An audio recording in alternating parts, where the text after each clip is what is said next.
اعوذ باللہ من الشیطان الرجیم بسم اللہ الرحمن الرحیم الحمد للہ الذی علا فی تواحدہ ودنا فی تفردہ وجلا فی سلطانہ وعظما فی ارکانہ لا الہ الا ہوا لم یلد ولم یولد ولم یکن لہ کفوا احد الذي جعلنا من المتمسكين بولایت علی ابن ابی طالب الصلاة والسلام على سیدنا و نبینا ابی القاسم محمد صلی علی محمد وآل محمد وعلى آلہ الطیبین الطاہرین المعصومین المظلومین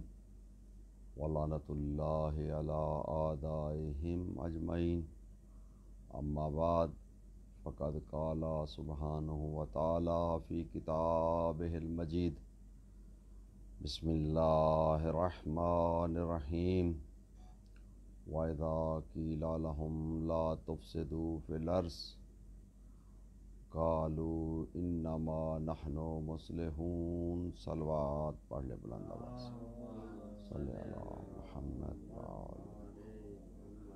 سب سے پہلے میں دعا گو ہوں خداوند متعال کی بارگاہ میں کہ ہمارے جتنے مومنین مڈل برا میں رہتے ہیں خداوند متعال ان سب کو اپنی حفظ و امان میں رکھے،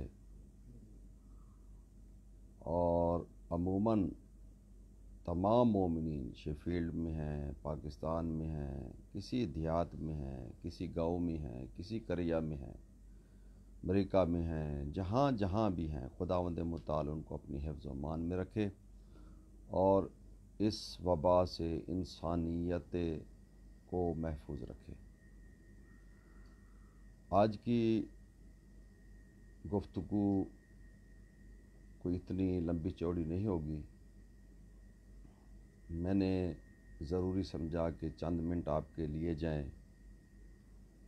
آپ کے سامنے میں نے قرآن مجید لا ریب کتاب، بے عیب کتاب کی آیہ مجیدہ کی تلاوت کی ہے، جس میں ارشاد ذات واجب ہے کہ جب ان سے کہا جاتا ہے لا تفسدوا فی الارض، کہ زمین پر فساد نہ پھیلاؤ، تو وہ آگے سے جواب دیتے ہیں کہ نحن مصلحون، ہم اصلاح کرنے والے ہیں،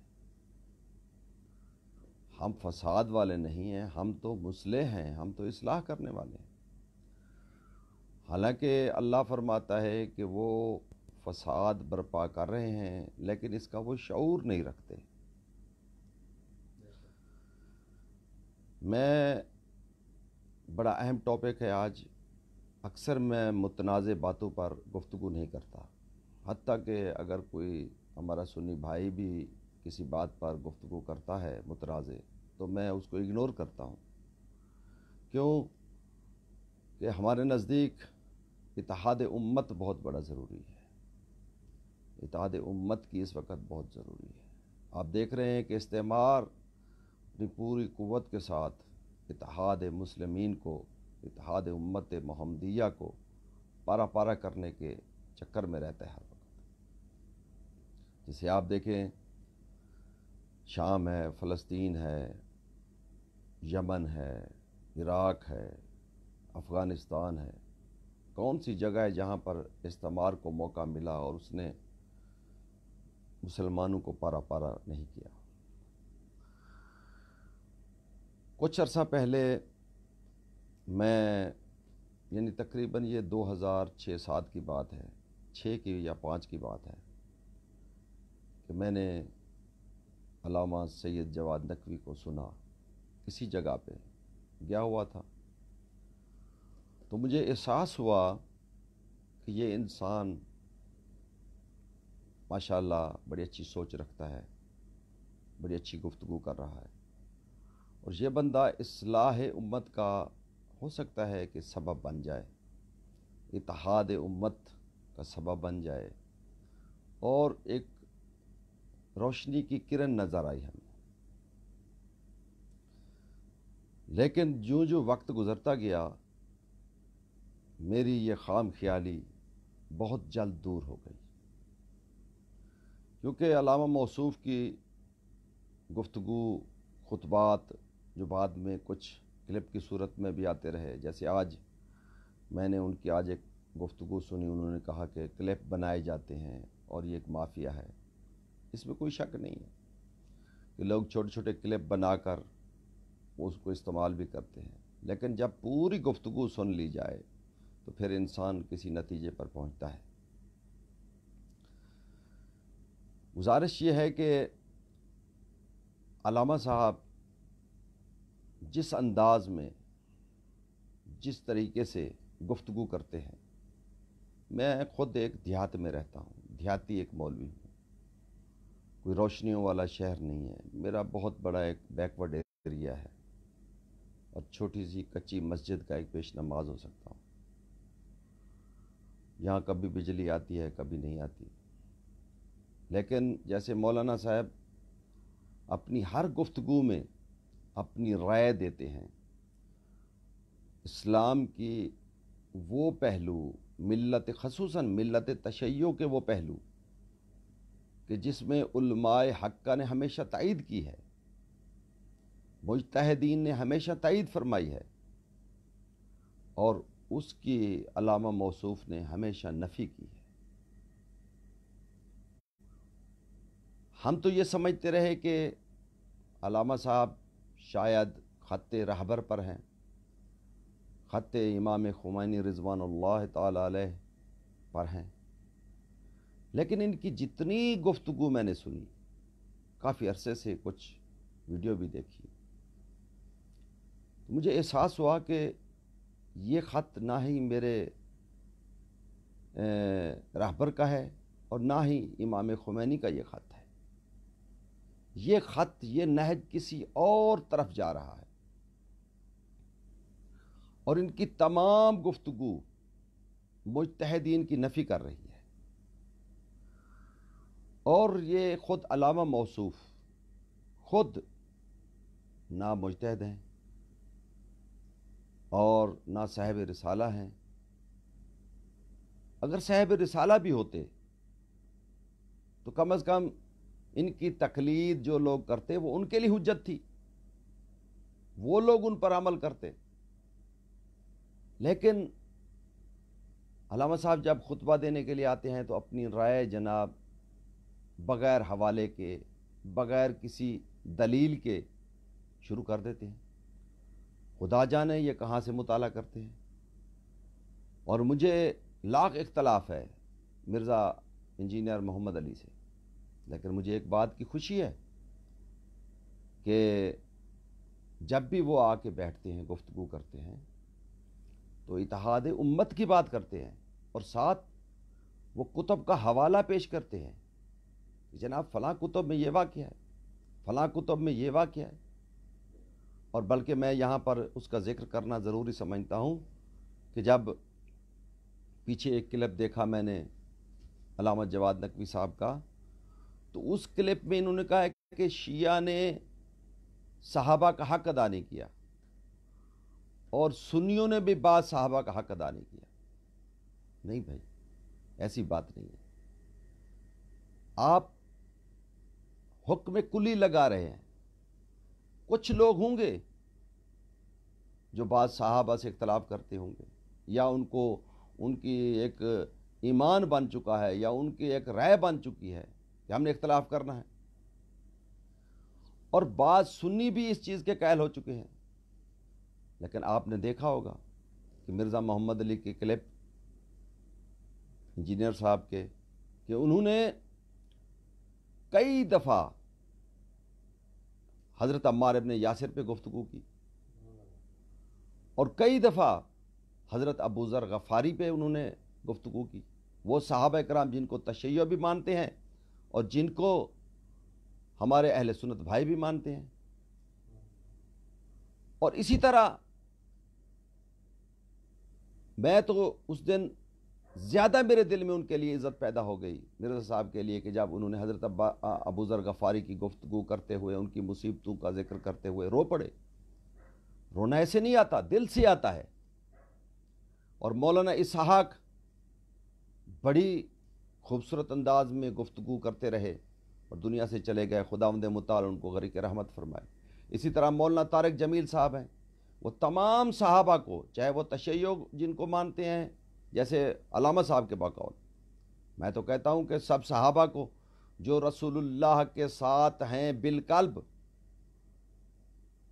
صرف مکانی نہیں بالقلب، ان کو سب شیعہ مانتے ہیں۔ بدر کے شہداء کو کون نہیں مانتا؟ ہم سب شیعوں کے ماں باپ قربان ہوں بدر کے شہداء پر جو صحابہ شہید ہوئے ہیں، احد کے صحابہ جو رسول پر قربان ہوئے ان پر ہمارے ماں باپ قربان۔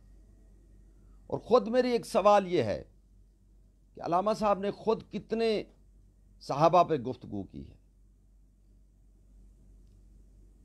ہم صحابہ کو مانتے ہیں اور خدا جانتا ہے کہ ایسے مانتے ہیں جیسے ماننے کا حق ہے۔ وہ صحابہ کرام جو رسول اللہ کے ساتھ ہیں، رسول اللہ کے ساتھ فقط مکانی نہیں ہر لحاظ سے ساتھ ہے، ہم ان کے ساتھ، ہم ان کا ذکر بھی کرتے ہیں۔ ہاں بعض علماء سے کوتاہی ہو جاتی ہوگی ان کے مطالعے کی وجہ سے کہ مطالعہ نہیں ہوگا، لیکن یہ کہنا کہ شیعوں نے صحابہ کو چھوڑ دیا اور سنیوں نے بھی کچھ صحابہ کو چھوڑ دیا، نہیں، سنی بھی ذکر کرتے ہیں اور شیعہ بھی ذکر کرتے ہیں۔ آپ خواہ اس کو تقسیم کرنے کی کوشش نہ کریں قبلہ۔ اور دوسری بات جو مہم ہے وہ یہ ہے کہ کچھ دن پہلے آپ نے فرمایا کہ تراویح ایسے ہے جیسے شیعوں کے ہاں مجلس اہل بیت ہے، مجلس عزا ہے۔ آپ نے بالکل غلط تشبیہ دی قبلہ۔ تراویح ہمارے لیے ہم یہ کبھی نہیں کہتے کہ وہ غلط کرتے ہیں، پڑھیں، کیونکہ ان کے ہاں پڑھنا ثواب ہے، خلفائے راشدین کی ان کے ہاں سنت ہے۔ لیکن آپ کا یہ کہنا کہ اس طرح ہے جس طرح تراویح ہے اسی طرح مجلس حسین، پھر آپ نے سب سے بڑی اہم بات اس پوری گفتگو میں وہ یہ ہے کہ آپ نے تضحیک اڑائی ہے علماء کی، چاہے وہ علماء اہل سنت ہوں، چاہے وہ ذاکرین عظام ہوں تشیع کے، کہ گورنمنٹ کو چاہیے کہ ایک اور اس بجٹ، گورنمنٹ ان کو بجٹ دے اور وہ بجٹ اگر ان کو دے دیا جائے تو تراویح پہ پھر وہ تراویح نہیں پڑھائیں گے وہ حفاظ۔ یہ غلط ہے۔ آپ کے پاس کون سا پیمانہ ہے کہ یہ جتنی کوشش کر رہے تھے تراویح کے لیے یا مجالس کے لیے کہ بھی وہ پیسوں کی لالچ میں کر رہے تھے؟ آپ نے سوء ظن کیا، آپ نے ان کے ہاں یہ ثواب ہے؟ کیا ان کے علماء اتنے لالچی ہیں؟ نہیں، ہو سکتا ہے کہ ان کے دل میں یقیناً میں تو کہتا ہوں وہ ثواب کی نیت سے کر رہے تھے کہ یہ ماہ مبارک ہے، اس ماہ مبارک میں ہمیں یہ بہترین موقع ہے اور ہم اسے محروم نہ ہو جائیں۔ اور آپ نے گورنمنٹ کو جناب مشورہ دے دیا کہ جناب ان کے لیے بجٹ مقرر کریں، آپ ان کے لیے آپ جو ہے نا ان کو پیسے دے دیں تو وہ خاموش ہو جائیں گے۔ اور اسی طرح ذاکرین کے بارے میں کہ ذاکرین کو بھی پیسے دے دیے جائیں۔ قبلہ میرا ایک سوال ہے، کون سا ذاکر ہے جس نے احتجاج کیا ہے؟ پہلی تو بات یہ ہے کہ میں یہاں آتا ہوں، گزارش یہ ہے کہ جب بھی حالت اضطراری ہو تو اسلام کے قوانین بے شک اس میں ترامیم ہو جاتی ہیں، امینڈمنٹ ہو جاتی ہے، لیکن وہ کون سا اسلام کا واجب ہے؟ مثلا حج ہے، اگر آپ حج کے استطاعت بھی رکھتے ہیں لیکن اگر شرط نہیں پائی جاتی، کچھ اور مسئلے ہیں جو آپ کی توضیح المسائل میں بھی ہیں اور رسالہ عملیہ میں بھی موجود ہیں، تو وہاں پر حج کے لیے جانا آپ کے لیے جائز نہیں ہے۔ اسی طرح اگر کرونا کی وجہ سے کوئی بندہ کوئی افیکٹ ہو جاتا ہے یا اس کو کوئی میری وجہ سے یا اس کی وجہ سے یا کسی اور کی وجہ سے تو یہ عقل کہتی ہے کہ ایسا نہیں کرنا چاہیے، دین کہتا ہے کہ ایسا نہیں کرنا چاہیے. لیکن یہ کہنا کہ یہ جو علماء اہل سنت ہیں اور ذاکرین ہیں، یہ جو شور مچا رہے ہیں، یہ اسی لیے ہے کہ جناب پیسوں کی لالچ میں، یہ آپ نے بہت بڑا ظلم کیا ہے. آپ نے اس جملے سے اتحاد امت کو پارا پارا کرنے کی کوشش کی ہے. آپ نے کوئی اچھا انداز نہیں اپنایا تبلیغ کرنے کا. ادعو الی سبیل ربک بالحکمہ والموعظۃ الحسنہ. اگر آپ نے یہ پیغام پہنچانا تھا تو خوبصورت انداز میں پہنچاتے. یہ کون سا طریقہ ہے کہ آپ ان کے علماء کرام کو لالچی بنا دیں کہ اگر ان کو گورنمنٹ پیسے دے دے تو وہ تراویح سے دستبردار ہو جائیں گے، اور اگر شیعوں کو آپ ان ذاکرین عظام کو اگر آپ پیسے دے دیں تو جناب یہ ذاکرین گھر میں بیٹھ جائیں گے. غلط. پہلی تو بات یہ ہے کہ تراویح حضرت عمر فاروق، یہ سب علماء سنہ ہمارے بھائی مانتے ہیں کہ حضرت عمر فاروق نے شروع کروائی. حضرت ابی ابن کعب کو حکم دیا کہ جماعت کے ساتھ شروع کرائی جائے. پہلے لوگ فرادہ فرادہ پڑھتے تھے باقول ان کے. حضرت عمر فاروق کے زمانے میں یہ چیز شروع ہوئی. دوسری بات یہ ہے کہ مجالس حسین تو خود رسول اللہ نے شروع کرائی، اور معصومین علیہ السلام سے یہ روایت ملتی ہیں. امام زین العابدین علیہ السلام مجالس کراتے تھے، اور مجالس کا کرانا یعنی یہ سورس ملنا، معصوم کا فعل ملنا، قول ملنا ہمارے لیے حجت ہے، اور ہمارے اسلامک جو سورس آف لا ہے اس کا ایک حصہ ہے، اور اہم ترین حصہ ہے کہ قرآن کے بعد ہمارے پاس جو سورس ہے وہ ائمہ علیہ السلام کا ہے یا حدیث کا ہے. وجوب سے نکال دیا، یعنی ایسے کہ جیسے جو ہے نا اس کی ضرورت ہی نہیں ہے، یعنی وہ مستحبات ہے، کریں تو کریں. پھر ساتھ دلیل دیا آپ نے کہ جناب جیسے آپ کو روک دے. بھئی حالت جبر میں اگر میں حج کرنا چاہتا ہوں، جانا چاہتا ہوں، اور مجھے آگے نہیں جانے دیتے تو ظاہر مجھ پہ ساکت ہو جائے گا. اسی طرح مجلس حسین اگر اسٹیٹ یا کوئی اور علاقے والے یا کوئی اور کچھ لوگ مجھے نہیں کروانے دیتے تو وہ مجھ پہ ساکت ہو جائے گی. ورنہ امر بالمعروف نہی عن المنکر مجالس میں ہوتا کیا ہے؟ امر بالمعروف ہوتا ہے، نہی عن المنکر ہوتا ہے. کیا یہ وجوب میں سے نہیں ہے؟ دوسری بات جو بڑی دکھ بھری بات ہے کہ آپ نے ذاکرین عظام کو لالچی کہا ہے. قطعاً یہ بات نہیں ہے. میں خود کئی ذاکرین کو جانتا ہوں جو مجالس حسین پڑھتے ہیں، لیکن وہ تہجد گزار ہیں، نمازی ہیں، صوم و صلات کے پابند ہیں. اور یاد رکھیں کہ بلا اپنی گفتگو کا انداز بدلیں. آپ نے دیکھا ہوگا کہ ایک زمانہ تھا کہ ذاکرین کی داڑیاں نہیں ہوا کرتی تھی. اب الحمدللہ حالات کے ساتھ ساتھ ذاکرین تہجد بھی پڑھتے ہیں، نماز بھی پڑھتے ہیں، انہوں نے شرعی داڑھی بھی رکھی ہوئی ہے. اور پھر کس ذاکر نے احتجاج کیا ہے؟ آپ کے پاس کوئی اگر ثبوت ہے تو وہ ذرا آپ اگلے خطبے میں آپ ضرور بیان فرمائیں. کس ذاکر نے جا کر احتجاج کیا ہے کہ جناب مجالس بند نہ کی، اپنا کورونا کی وجہ سے جو ہے نا وہ ہم بند نہیں کریں گے، ہم پڑھیں گے؟ ملت نے احتجاج کیا ہے، ملت تشیع نے، بانیان مجالس نے. اور میں نے دیکھا ہے کہ جہاں مجلس حسین نہیں ہوتی یا نہیں ہونے دی جاتی تو وہاں پر بانی اور علاقے کے لوگ احتجاج کرتے ہیں کہ ہمارا حق ہے کہ ہمیں امر بالمعروف کیا جائے، نہی عن المنکر کیا جائے مجلس کے ذریعے سے، اور ہمیں حسین کے مصائب سنائے جائیں. اور آپ نے ذاکرین پر اتنا بڑا الزام لگا دیا،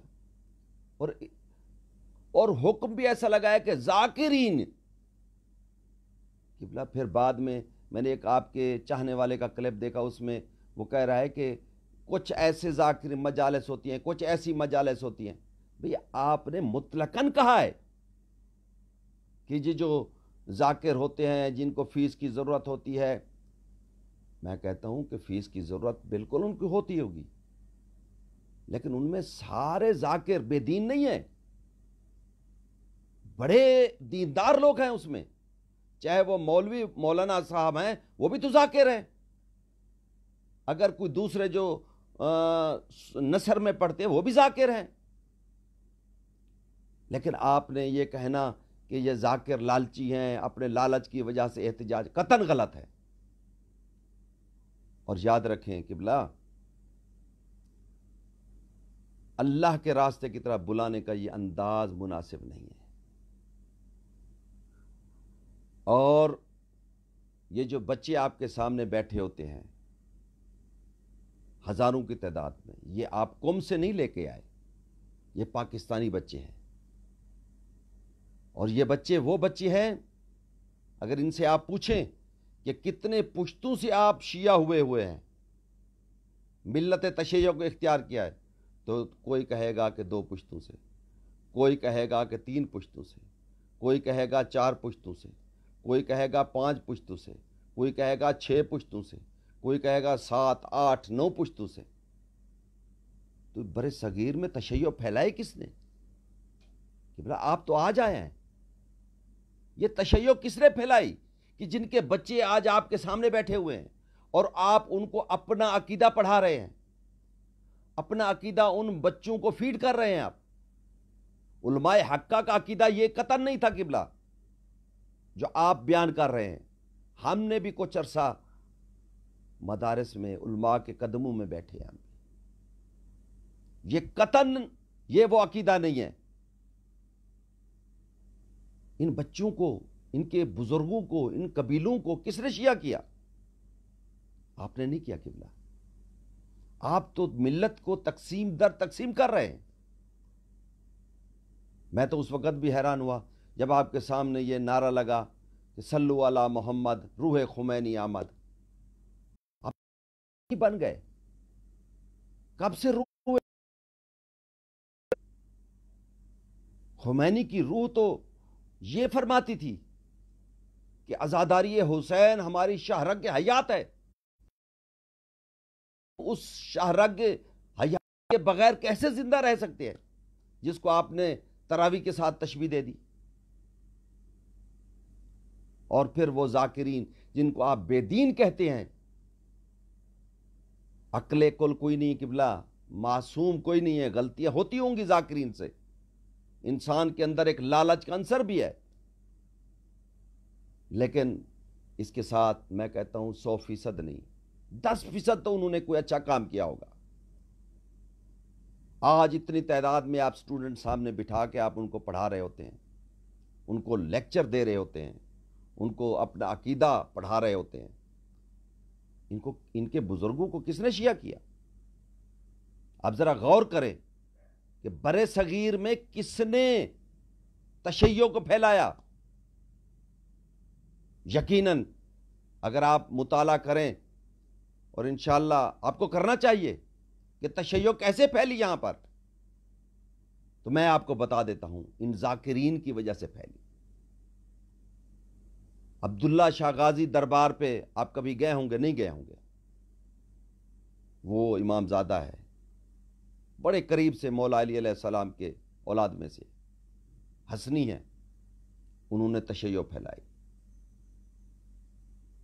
حجاج ابن یوسف کے زمانے جب سادات سندھ میں آئے، بڑی مصیبتیں دیکھی، انہوں نے تشیع پھیلائی۔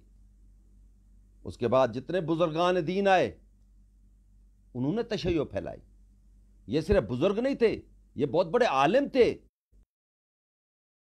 مفسر قرآن تھے، حضرت جیسے کہ قلندر شہباز ہیں، حضرت صدر الدین سید محمد مکی جن کی دربار سکھر میں ہے، اب ان کے بارے میں ذرا غور تو کریں، کیا شخصیت ہے وہ، اس کا مطالعہ کریں آپ۔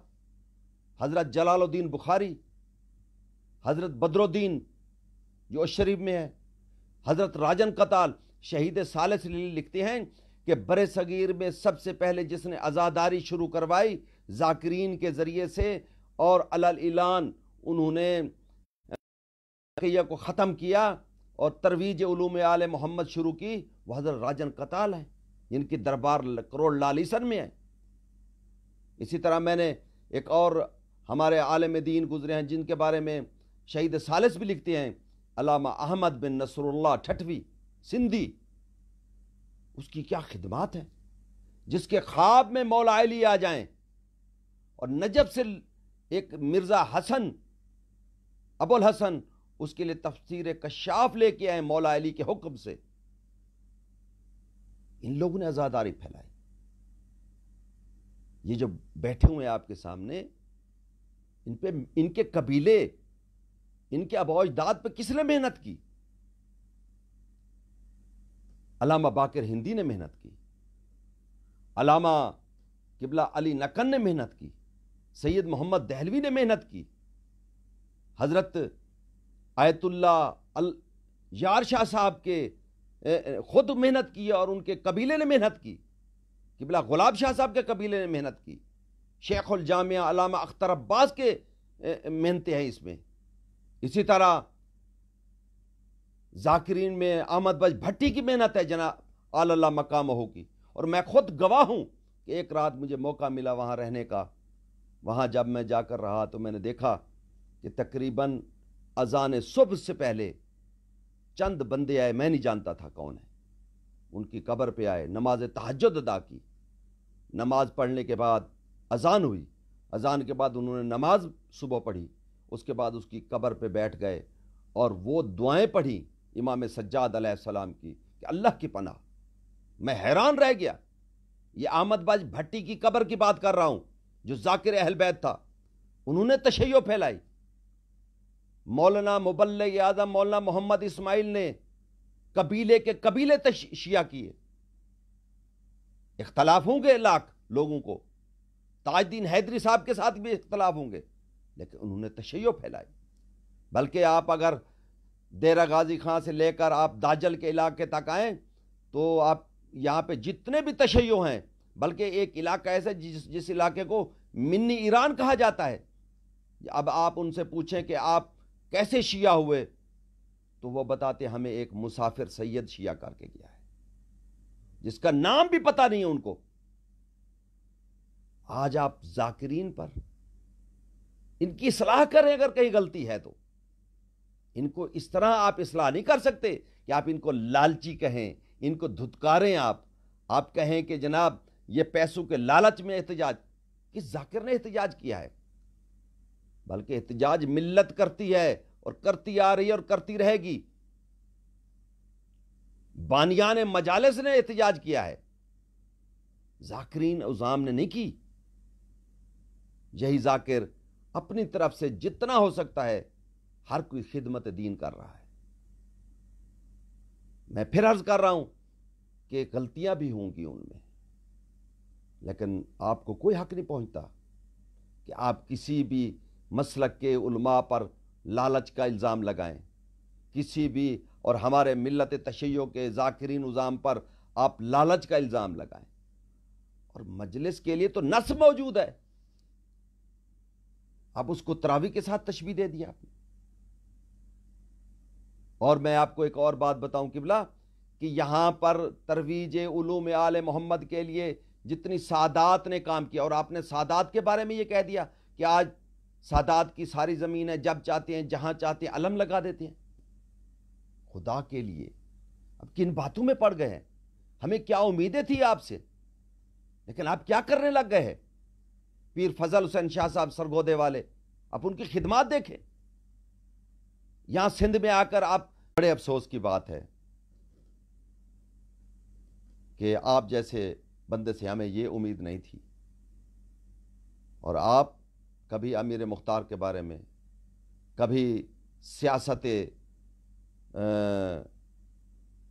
اہل بیت کے بارے میں بات کر رہے ہیں. آپ صاحب رسالہ بھی نہیں ہیں. آپ نے ان چیزوں کا بھی انکار کیا ہے، وہ چیزیں جو مجتہد کا حق ہے کہ وہ فتویٰ دے کہ یہ جائز ہے یا ناجائز ہے. اور یاد رکھیں قبلہ، یہ ذاکرین خدمت جو دین کی کر رہے ہیں ان کو کرنے دیں. یقین کریں کہ کہ آپ ان کو لالچ کا تانا مت دیں. آپ مجالس تو آپ ہی پڑھتے تھے.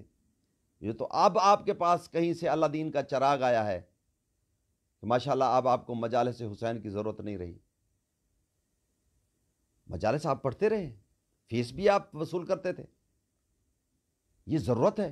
اور دوسری بات اہم یہ ہے قبلہ کہ علوم دینیا کے معاوضہ لینا کیا جائز ہے؟ اگر ذکر حسین کا معاوضہ لیتے ہیں ذاکر, ہاں یہ بری بات ہے کہ مومنین کو تنگ کرنا, ان کو طے کرنا, ان پہ زبردستی ان کو کہنا کہ اتنے دو تو آؤں گا ورنہ نہیں, یہ غلط ہے. لیکن یہ کہ آپ مدرسے میں پڑھاتے ہیں, فی سبیل اللہ پڑھاتے ہیں, آپ نے قبلہ معاف کرنا, یہ میں گستاخی کر رہا ہوں کہ آپ کا کوئی جنرل سٹور ہے جس کی انکم سے آپ اپنا گھر چلاتے ہیں. آپ مدرسے سے تنخواہ لیتے ہیں, آپ بھی وہ ذکر حسین کے نام پہ پیسے لیتے ہیں, آپ مدرسے کے نام پہ پیسے لیتے ہیں. کہاں سے پیسے آتے ہیں آپ کے؟ آپ کہاں سے اپنی تنخواہ لیتے ہیں؟ اور جو بندہ نماز پڑھائے یا علوم دینیا پر درس و تدریس دے, کیا اس کا معاوضہ لینا ٹھیک ہے؟ یہ بھی ایک فکر کی بات ہے. اور دوستو, میں تمام جتنے بھی پاکستان میں, ہندوستان میں, انگلینڈ میں یا امریکہ میں, دنیا میں جتنے بھی لوگ ہیں, ان سے میری گزارش ہے کہ اگر اس بات پہ آپ تبصرہ ضرور کریں, لیکن گالی گلوچ نہیں, بالحکمہ والموعظۃ الحسنہ, ایک اچھے انداز میں آپ گفتگو کریں. گالی سے کبھی بھی اصلاح نہیں ہوتی. اور مجھے یاد ایک جملہ آ رہا ہے, میں چاہتا ہوں یہاں سناتا چلوں, کہ مرحوم صفدر ڈوگر صاحب نے قبلہ یار شاہ صاحب سے ایک سوال کیا تھا کہ قبلہ ڈھکو صاحب کے بارے میں آپ کی کیا رائے ہے؟ تو قبلہ یار شاہ صاحب قال اللہ مقامہ نے ایک سرد آہ بھری, اور آہ بھر کے کہتے ہیں کہ صفدر, اب ہم ابھی, وہ سریکی میں بات کرتے تھے, ہم ابھی لوگوں کو بتا رہے تھے کہ مجتہد کیا ہوتا ہے, تقلید کیا ہوتی ہے, اور ڈھکو صاحب نے ایسے متنازع مسائل کھڑے کر دیے کہ ہم کئی سال پھر پیچھے چلے گئے. ان لوگوں کو درد تھا جن کی محنتیں تھیں, جو کئی کئی کلومیٹر پیدل چل کے جایا کرتے تھے تبلیغ کے لیے. آپ کے لیے تو ماشاءاللہ بڑی بڑی اچھی اچھی گاڑیاں ہیں, آپ کا کچھ خرچہ نہیں ہوا یا تشیع پہ قبلہ آپ. اور یاد رکھیں, میں اپنے رب کو گواہ بنا کر کہتا ہوں, مجھے جو حق ہے وہ بھی تو رائے میری سن لیں. اگر آپ کو حق ہے تو ہم چھوٹے مولویوں کا بھی حق ہے کہ آپ جو کچھ کر رہے ہیں یہ فساد فی الامہ ہے, فساد فی التشیع ہے, فساد فی الارض کا سبب ہے. اور ہمارے مجتہدین نے قطعاً اس نہج کو اختیار نہیں کیا, اور نہ یہ خط امام خمینی ہے اور نہ یہ خط رہبر معظم ہے. اور یاد رکھیں کہ اگر آج انقلاب ایران کی بات آپ کرتے ہیں تو یہ بھی صدقہ عزاداری امام حسین کا ہے. عزاداری کی وجہ سے ہی انقلاب کی بنیاد رکھی گئی ہے, اور آج بھی جتنی بقا ہے اس انقلاب کو, وہ بھی عزاداری کی وجہ سے ہے. لہذا میری گزارش ہے کہ ایسی گفتگو سے آپ پرہیز کریں, اپنے آپ کو دور رکھیں. آپ طلباء کو, چھوٹے بچے ہیں آپ کے سامنے بیٹھے ہوتے ہیں, آپ ان کو وہ چیزیں پڑھائیں جو تعمیری ہوں, جو معاشرے میں نکل کر وہ ایک سوسائٹی کے لیے مفید شخص بن سکیں, ہر کسی کے لیے. لیکن آپ ان کو ایک عجیب, آپ نے اس کو تصور دے دیا کہ جناب یہ جو, مجھے بہت دکھ ہوا ہے کہ علماء اہل سنت کو آپ نے لالچی کہا ہے کہ گورنمنٹ, اور آپ کے اس فیل کی وجہ سے ایک صوبے کے چیف سیکرٹری نے نوٹیفیکیشن نکالا اور اس میں لکھا کیونکہ مجالس حسین ضروری نہیں ہے, واجب نہیں ہے, لہذا ان دنوں میں ان کو بند کیا جاتا ہے. اور یاد رکھیں, مجالس حسین اگر بند ہوئیں اس کے ذمہ دار آپ ہیں شرعن, آپ امام کے بھی جواب دہ ہیں اور ملت تشیع کے بھی جواب دہ ہیں، اور آپ کو چاہیے کہ علماء اہل سنت کے تمام ان علماء سے جو تراویح پڑھاتے ہیں آپ کو معذرت کرنی چاہیے، آپ کو تسلیم کرنا چاہیے کہ آپ سے غلطی ہوئی ہے یا جان بوجھ کے آپ نے کی ہے، تو خدا رحم کرے آپ پر۔ اگر آپ بھول گئے ہیں، ویسے اگر آپ سے سہون ہو گئی ہے، جان بوجھ کے نہیں ہوئی، تو پھر بھی خدا آپ پر رحم کرے اور آپ کو توفیق دے کہ آپ صحیح معنوں میں ترویج علوم آل محمد کر سکیں۔ وما علینا الا البلاغ المبین۔